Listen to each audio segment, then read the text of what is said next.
Assalamualaikum warahmatullahi wabarakatuh.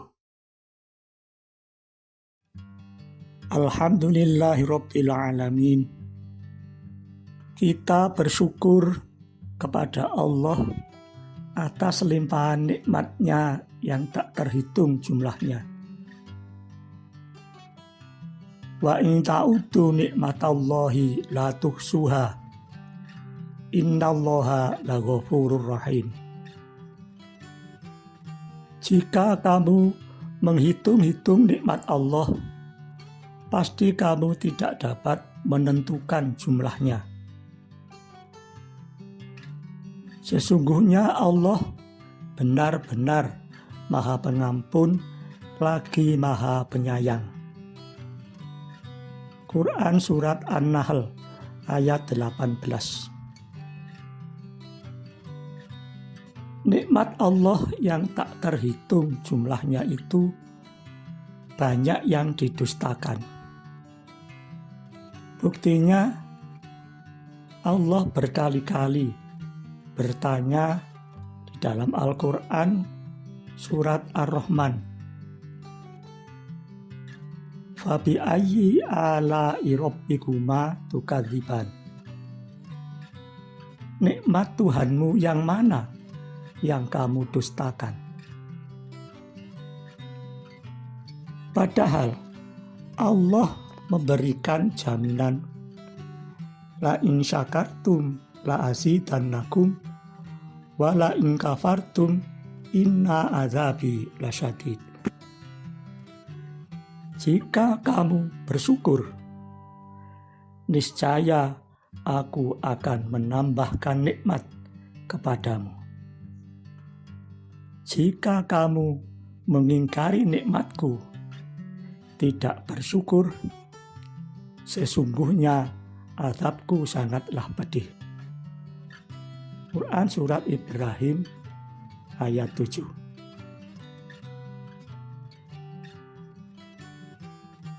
Ada satu kisah menarik yang diabadikan dalam Al-Quran Surat Al-Qalam ayat 17 hingga 33, yang inti ceritanya sebagai berikut.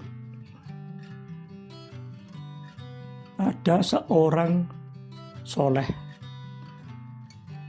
yang kaya raya dan dermawan. Dia memiliki kebun buah-buahan yang luas, subur, dan lebat buahnya. Menyadari bahwa kebun buah-buahan itu hanya titipan dari Allah, maka orang itu setiap panen membagi hasil panennya menjadi 3 bagian. Bagian pertama untuk modal. Bagian kedua untuk keluarga.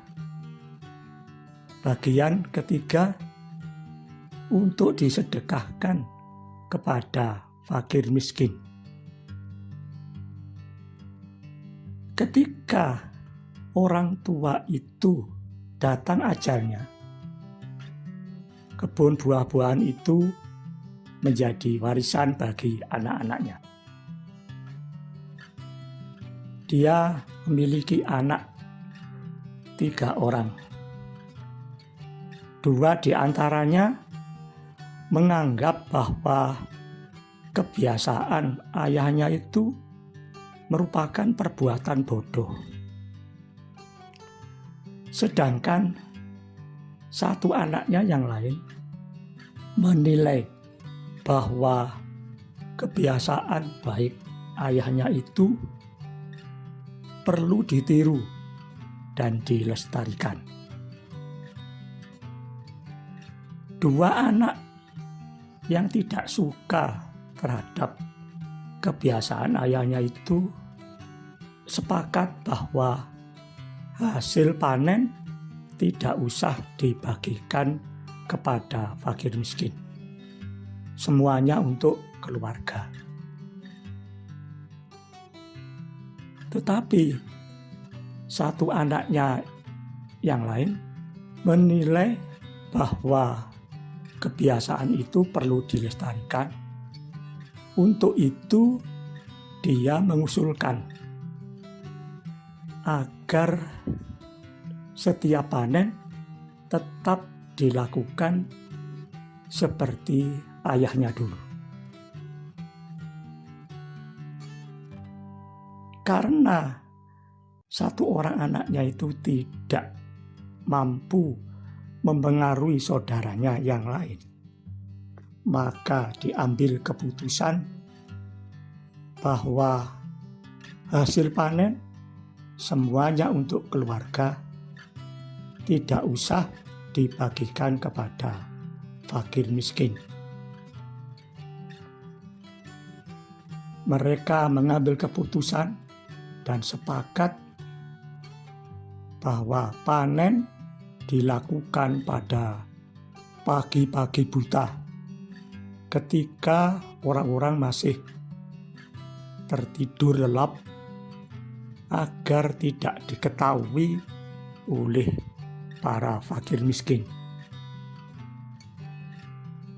Pada hari yang telah disepakati, pada pagi-pagi buta, anak-anaknya itu pergi ke kebun untuk memetik buah-buahan.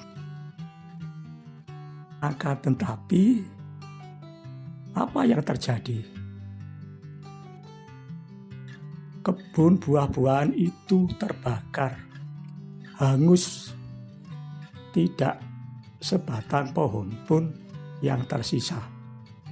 Semuanya rata dengan tanah. Lahan itu berubah menjadi hitam, tandus seperti batu. Itulah contoh yang dapat dijadikan pelajaran bahwa orang yang tidak mau bersyukur akan diadab oleh Allah. Bersyukur itu tidak hanya dilakukan ketika memperoleh sesuatu yang disukai.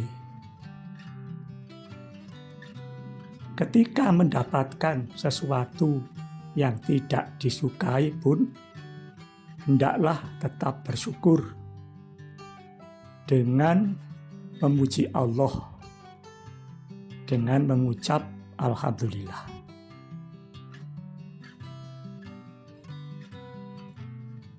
Aisyah mengatakan bahwa Nabi Shallallahu Alaihi Wasallam ketika memperoleh sesuatu yang disukai, beliau mengucapkan Alhamdulillahilladzi binikmatihi tatimmu sholihat.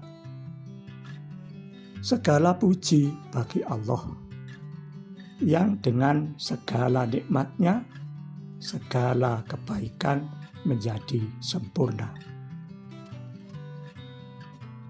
Ketika memperoleh sesuatu yang tidak disukai, Nabi mengucapkan Alhamdulillahi ala kulli hal. Segala puji hanya milik Allah atas setiap keadaan. Hadis riwayat Ibnu Majah. Tetap bersyukur dengan mengucap Alhamdulillah, dengan memuji Allah ketika mendapatkan sesuatu yang tidak disukai. Memang sulit. Misalnya ketika anaknya meninggal dunia. Akan tetapi orang yang dapat melakukannya, yaitu tetap memuji Allah ketika anaknya meninggal dunia, maka Allah akan membangunkan rumah di surga. Rasulullah bersabda, apabila anak seorang hamba meninggal dunia, maka Allah bertanya kepada malaikat, apakah kalian mencabut nyawa anak hambaku? Malaikat menjawab, iya. Allah bertanya lagi, apakah kalian mencabut nyawa buah hatinya? Malaikat menjawab, iya. Allah bertanya lagi, apa yang dia lakukan? Malaikat menjawab, dia tetap memujimu dan mengucapkan inna lillahi wa inna ilaihi roji'un. Maka Allah berfirman, bangunkan rumah di surga. Beri nama rumah itu Baitul Hamdi, rumah pujian. Hadis riwayat Tirmidzi dan Ibnu Hibban. Bersyukur memang bukan perbuatan yang mudah. Tetap memuji Allah itu memang sulit, terutama ketika memperoleh sesuatu yang tidak disukai. Oleh karena itu, Rasulullah menganjurkan supaya berdoa agar tetap dijadikan orang yang bersyukur, yaitu Allahumma a'inni ala dzikrika wa syukrika wa husni ibadatika.